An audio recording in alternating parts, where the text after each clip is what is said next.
India Pakistan కి 50-50 chances ఉన్నాయి ఇవాళ మ్యాచ్. ఇప్పుడు విరాట్ కోహ్లీ ఉన్న రోహిత్ శర్మ ఇద్దరు T20 లో హైయెస్ట్ రన్ గెటర్స్ గా ఉన్నారు. బాబర్ అజమ్ కూడా థర్డ్ ప్లేస్ లో ఉన్నాడు.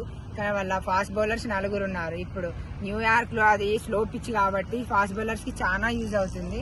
అందులో పాకిస్తాన్ లో 4 పేసర్స్ ఉన్నారు. చాలా మంచి ఎక్స్పీరియన్స్ ఉంది వాళ్ళకి.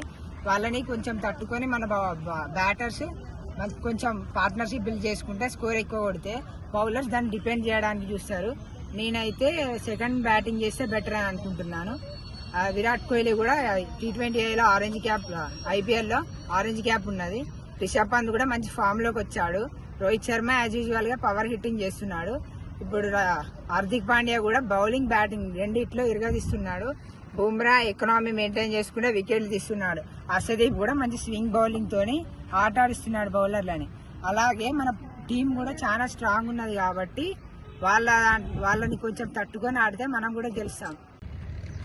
जीतेगा जीतेगा इंडिया जीतेगा जीतेगा जीतेगा इंडिया जीतेगा जीतेगा जीतेगा इंडिया जीतेगा जीतेगा जीतेगा इंडिया जीतेगा जीतेगा जीतेगा इंडिया जीतेगा all the best Indian team.